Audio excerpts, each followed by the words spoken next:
విశాఖలో క్రిస్మస్ సంబరాలు ఘనంగా జరిగాయి. ట్రినిటీ లూథరన్ చర్చిలో జరిగిన వేడుకలకు మాజీ స్పీకర్ అయ్యన్న పాత్రుడు పాల్గొని ప్రజలకు శుభాకాంక్షలు తెలిపారు. భారతదేశం సర్వమత సమ్మేళనమని అందరూ కలిసి ఉండాలని అయ్యన్న పాత్రుడు తెలిపారు.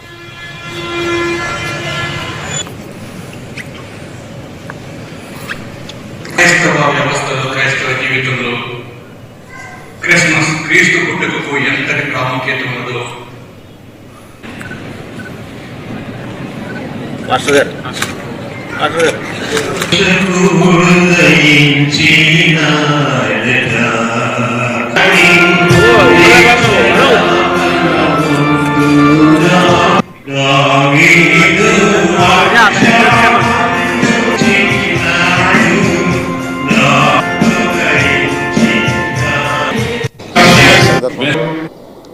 చర్చికి రావడం జరిగింది, ప్రార్థనలో పాల్గొనడం జరిగింది. అదే నా మాటల్లో కూడా చెప్పాను మీకు.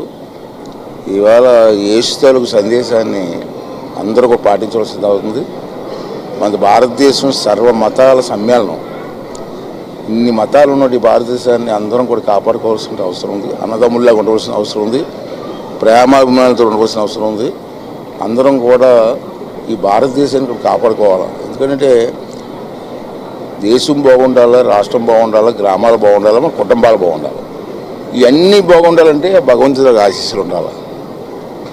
అంచేత ఇటువంటి కార్యక్రమాలు పాల్గొని అన్ని మతాలు కూడా అన్నదమ్ముల్లాగా ఉండి భారతదేశాన్ని కాపాడుకుంటూ మన రాష్ట్ర అభివృద్ధిలో భాగస్వాములు అవుతూ మన పుట్టిన గ్రామాన్ని కూడా అభివృద్ధి చేసే కార్యక్రమాలు పాల్గొనాలని చెప్పి ఆ భగవంతుడి మనస్ఫూర్తి పాడుతుంది. అదే ఈ సందర్భంగా క్రిస్మస్ సందర్భంగా రేపు న్యూ ఇయర్ సందర్భంగా కూడా రెండు సందర్భంగా కూడా మన భారతదేశ ప్రజలకే కాదు, మన రాష్ట్ర ప్రజలకి, మన జిల్లా ప్రజలకి, మన గ్రామ ప్రజలందరికీ కూడా ఈ సభలో క్రైస్తవ సభలో తరపున నేను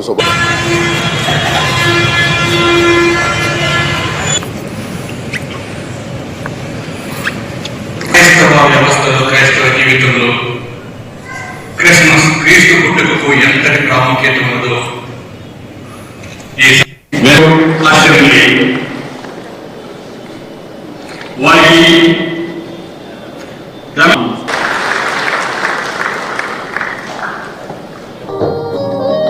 సృజించిన సర్వశక్తి గల జీవులను మృతులను తీర్పు చేయబోతున్నారు.